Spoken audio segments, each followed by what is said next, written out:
Hi friends, Padmaja Venugopal BJP-യിൽ ചേർന്നു.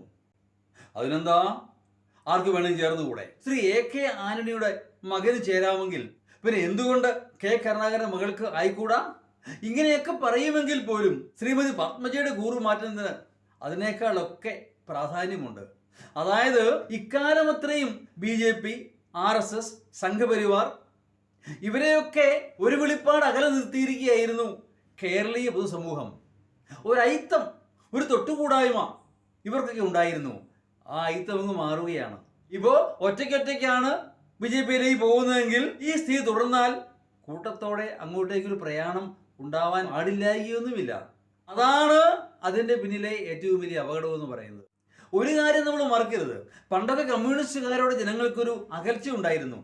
Communist എന്ന് പറഞ്ഞ തലവെട്ടുന്നവരാണെന്നും നിരീശ്വരവാദികളാണെന്നും ഒക്കെയായിരുന്നു ധാരണ. ആ ധാരണ കാലാന്തരത്തിൽ മാറുവന്നു. അതിൻ്റെ ഫലമാണ് ഒരിക്കലല്ല പലവട്ടം കമ്മ്യൂണിസ്റ്റ് ഭരണം കേരളത്തിലുണ്ടായതും ഇപ്പോൾ കമ്മ്യൂണിസ്റ്റുകാരെന്ന് പറഞ്ഞാൽ ജനകീയമായി തീർന്നതും. അതേ അവസ്ഥ നാളെ BJP-ക്കും ഉണ്ടായിത്തീരും ഈ സ്ഥിതി ഇങ്ങനെ തുടർന്നു പോയാൽ. കോൺഗ്രസിൽ അസംതൃപ്തർ ധാരാളം പേരുണ്ട്. ഒരവസരം കിട്ടുവാനായി മോഹിച്ച് അത് ലഭിക്കാതെ വരുമ്പോൾ നിരാശരാകുന്ന താഴെത്തട്ടിൽ മുതൽ അങ്ങ് ഏറ്റവും ഉയർന്ന തലത്തിൽ വരെയുള്ള കോൺഗ്രസ് പ്രവർത്തകർ ധാരാളമാണ്. അവരൊക്കെ ചൂട് മാറ്റി ചവിട്ടാൻ തുടങ്ങിയാൽ പിന്നെ കോൺഗ്രസിന്റെ അടിത്തറ ഇളകും.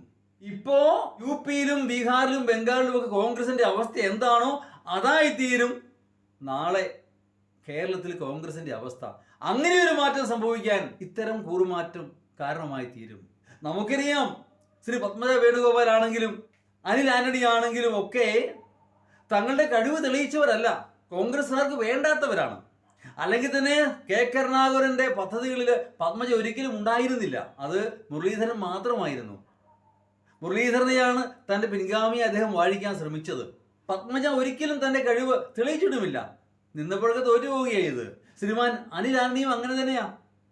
അച്ഛൻ്റെ തണലല്ലാതെ സ്വന്തമായ കഴിവ് തെളിയിച്ച ആളൊന്നുമല്ല അനിൽ ആന്റണിയും. അതൊക്കെ ശരിയാണ്. BJP-യിലേക്ക് പോയവരായാലും പച്ചപ്പിടി ചരിത്രവുമില്ല. ഇവർക്ക് മുമ്പേ BJP-യിലേക്ക് പോയവരുടെ ലിസ്റ്റ് എടുക്കുക. ടോം വടക്കനാണെങ്കിലും അൽഫോൺസ് കണ്ണന്താനമാണെങ്കിലും ഒക്കെ താൽക്കാലികമായി അതൊരു വാർത്തയാവും, പിന്നെ ജനമതങ്ങ് മാർഗം, അത്രയേ ഉള്ളൂ. പക്ഷേ കാലാന്തരത്തിൽ BJP-യും കോൺഗ്രസും തമ്മിൽ വലിയ വ്യത്യാസമില്ല എന്ന് ജനം ചിന്തിക്കാനും അവർക്ക് കൽപ്പിച്ച ആ വിലക്ക് മാറിക്കിട്ടുവാനും കാരണമായി തീരും. ഇനി അങ്ങോട്ട് പത്മജയിലൂടെ മുരളീധരനിലേക്കും അവിടുന്ന് കരുണാകരനിലേക്കും ഒരു പാലമാണോ BJP പണിയാൻ ഉദ്ദേശിക്കുന്നതെന്ന് സംശയിച്ചാൽ തെറ്റു പറയാനാവുകയില്ല. BJP പോസ്റ്ററുകളിൽ കരുണാകരൻ പ്രത്യക്ഷപ്പെടുന്നു. അങ്ങനെ കരുണാകരൻ്റെ ലെഗസി BJP ഏറ്റെടുക്കുന്നു. സർദാർ വല്ലഭായ് പട്ടേലിനെ ഏറ്റെടുത്തതുപോലെ. രാഷ്ട്രീയമല്ലേ, ഇവയൊന്നും അസംഭവ്യമായ കാര്യങ്ങളല്ല. ഏതാണെങ്കിലും ശ്രീമതി പത്മജ വേണുഗോപാലിന് എല്ലാവിധ ഭാവുകങ്ങളും നേരുന്നു.